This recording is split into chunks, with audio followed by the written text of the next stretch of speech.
تو ایمان والوں کی دو علامتیں قرآن میں اللہ نے بہت زیادہ بیان کی ہیں، اور یہ دو کام نبی رمضان میں زیادہ نہیں بلکہ بہت زیادہ کیا کرتے تھے۔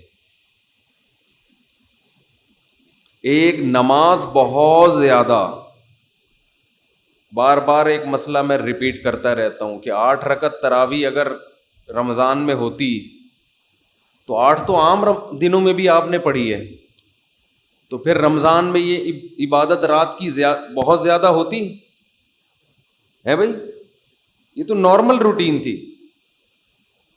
پھر وہی بات آتی ہے، بخاری کا حوالہ دیتے ہیں کہ حضرت عائشہ فرماتی ہیں کہ نبی رمضان غیر رمضان میں 8 پڑھتے تھے۔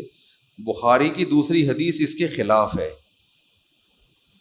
یزید فی رمضان ما لا یزید فی غیرہ، رمضان کے علاوہ مہینوں میں اتنی عبادت نہیں ہوتی تھی جتنی رمضان میں ہوتی تھی۔ اس سے پتہ چلتا ہے رمضان میں یہ عبادت زیادہ۔ بخاری ہی کی دوسری حدیث اس کے اگینسٹ ہے۔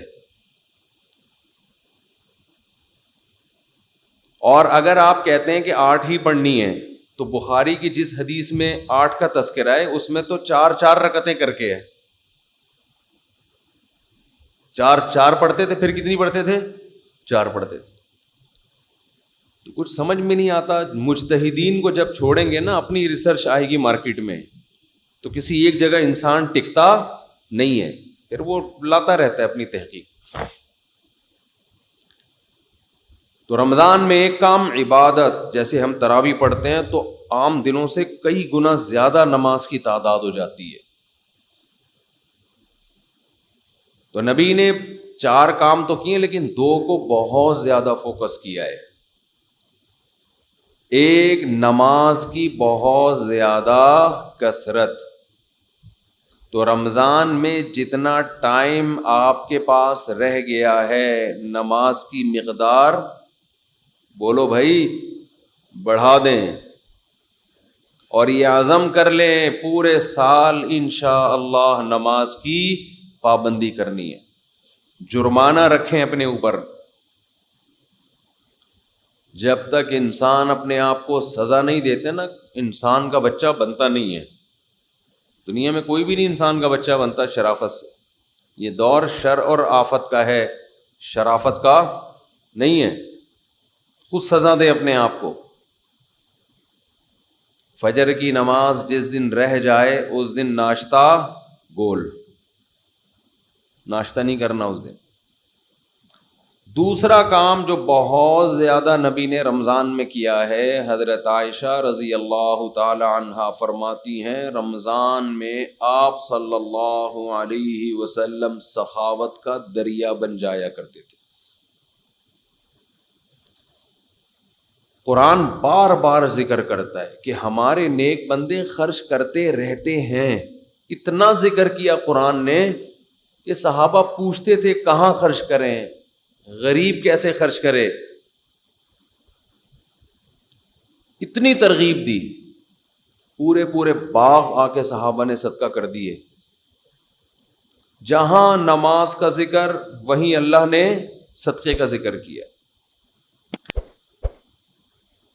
ماہرین معیشت اگر یہ آیتیں دیکھیں تو وہ شاید یہ سوچیں کہ صدقے کا تذکرہ اللہ قرآن میں اس لیے ذکر کرتا ہے تاکہ دنیا سے غربت کا خاتمہ ہو جائے، اکنامکلی مسلمان قوم مضبوط ہو جائے۔ سمجھ لیں بھائی، یہی وجہ ہوگی نا، تاکہ سب دیں اور معیشت میں اعتدال پیدا ہو جائے۔ یہ وجہ دوسرے نمبر پر ہے، اصل وجہ یہ نہیں ہے۔ سمجھ رہے ہو کہ نہیں سمجھ رہے؟ یہ اصل وجہ بولو نہیں ہے۔ اصل وجہ یہ ہے کہ انسان اور بندے کا جو اللہ اور بندے کا جو تعلق ہے نا، اللہ چاہتے ہیں تم یہ ثابت کرو اپنے عمل سے کہ تمہارا مجھ پر ایمان ہے اور تمہیں یقین ہے کہ ایک دن تمہاری مجھ سے ملاقات ہونے والی ہے، اور تم دنیا کو مسافر خانہ سمجھتے ہو اور تم دنیا سے دل نہیں لگاتے ہو، اس کے لیے جب تک روکھڑا خرچ نہیں کرو گے مجھے یقین نہیں آئے گا۔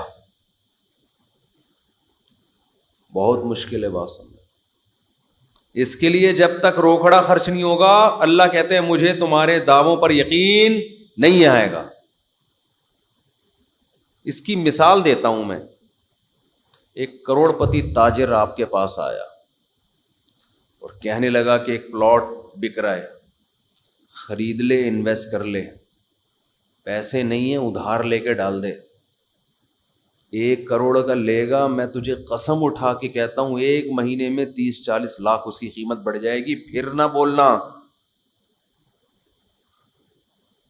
کہ سودا ہاتھ سے نکل گیا۔ اس کی جگہ جب میں ہوں گا تو میں اسے مشورہ دوں گا، اگر تجھے اتنا ہی یقین ہے کہ یہ 1 مہینے میں 1 کروڑ سے 1,50,00,000 کا ہو جائے گا تو اپنے پیسے لگا دے۔ کیا خیال ہے بھائی؟ اب وہ جواب میں این آ چوں چاں چیں چوں کرنے لگے، اس کا مطلب اس کو یقین بولو نہیں، اس کو کسی نے یہ پلاٹ آپ کو پہنانے کا حکم دیا ہے، اس کا کمیشن ہے کہ یار اس کو پہنا دے، یہ سبزی والے بھی اس سے پیسے لے کے بھاگے ہوئے اور پتہ نہیں کون کون یہ خرید لے گا۔ جس کو یقین ہوتا ہے وہ اپنا سودا جانے دیتا ہے۔ بعض لوگ کیا کرتے ہیں کہ ہم اسٹیٹ ایجنٹ کو پیسے دیں گے کہ پلاٹ خریدو اور بیچو، تو دے دیں، بہت اچھی بات ہے، لیکن عام طور پہ اسٹیٹ ایجنٹ کیا کرتے ہیں، اور بہت صحیح کرتے ہیں وہ، کیونکہ ان کی جگہ آپ ہوتے تو آپ بھی یہی کر رہے ہوتے۔ جہاں لگا کہ انویسٹمنٹ کم اور پروفٹ زیادہ تو وہ آپ کا نہیں بلکہ اپنا پیسہ لگائے گا اس میں، سمجھتے ہو؟ اور جہاں لگا کہ انویسٹمنٹ زیادہ ہے پروفٹ کم ہے، وہاں کمیشن پہ آپ کو وہ پلاٹ پہنا دے گا، اپنا کمیشن رکھ لے گا 2%، 1% جو بھی ہے آپ کو پہنا دے گا وہ۔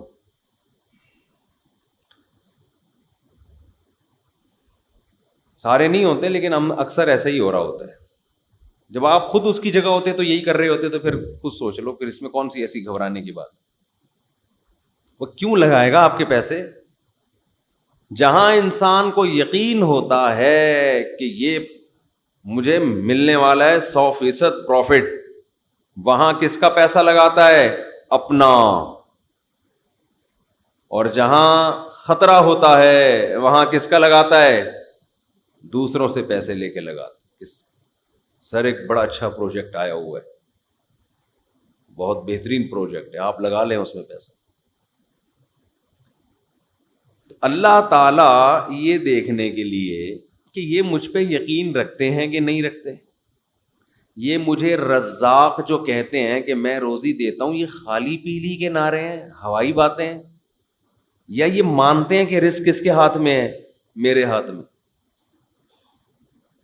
ان کو یقین ہے کہ ایک دن قیامت قائم ہوگی جس دن اپنے گناہوں کے بوجھ تلے یہ دبے ہوئے ہوں گے، اور اس دن ان کو پتہ ہے کہ اگر انہوں نے صدقہ خیرات کیا ہوگا تو اللہ کا غضب اس صدقے کی برکت سے ٹھنڈا ہوگا۔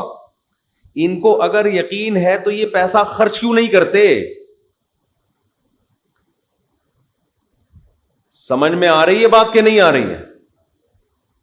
اور خرچ کا مطلب ٹرائی کرنے کے لیے خرچ کیا جاتا ہے۔ دیکھو، جس بزنس میں پروفٹ کا آپ کو یقین نہ ہو، امکان ہو، انویسٹمنٹ وہاں بھی کر دیتے ہو، مگر بڑی انویسٹمنٹ بولو نہیں کرتے۔ ٹرائی یار، ایک فائل لے کے ڈال دے یار،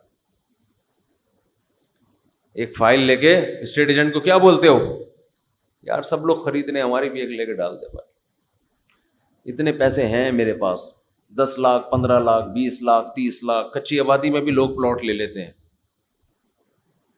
سوچو 10 20 لاکھ کے انویسٹمنٹ تو کچی آبادی میں کر رہے ہیں، کبھی اللہ کے لیے 10-15 لاکھ کی انویسٹمنٹ کی کسی نے؟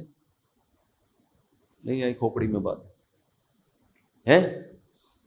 یعنی اللہ کو قرضہ دینے میں اتنا بھی رسک نہیں لے رہے جتنا کچی آبادی میں 10-15 لاکھ کے پلاٹ کا رسک لے رہے ہوتے ہیں. اس کا مطلب اتنا اللہ کے پاس جب انویسٹمنٹ کرتے ہیں نا تو 20 روپے دے دیے اس کو وائپر والے کو جو آپ کا گاڑی کا شیشہ صاف کر رہا ہے. حاتم طائی کی قبر پہ لات مار دی. اللہ کے لیے جب انویسٹمنٹ کر رہے ہوتے ہیں تو گھر میں جو راشن آ رہا ہے, انڈے پراٹھے بیوی کو جو کھلا رہے ہیں, اسی میں نیت کر لی صدقے کی. ٹھیک ہے وہ بھی صدقہ ہے لیکن وہ تو آپ کو دینا ہے, وہ تو نو کا آپشن ہی نہیں ہے آپ کے پاس. ہے کوئی رفیع بھائی, کوئی کسی کے پاس کسی کے باپ کوئی مائی کا لال ایسا پیدا ہوا گھر والوں نے کہا 6 انڈے لاؤ اور آپ 5 لے آئے؟ ایسا کوئی ہو سکتا ہے وہ چنگیز خان میں اتنی ہمت ہو. تو اللہ یہ دیکھنے کے لیے کہ مجھ پر ایمان رکھتا بھی ہے کہ نہیں رکھتا, تو اللہ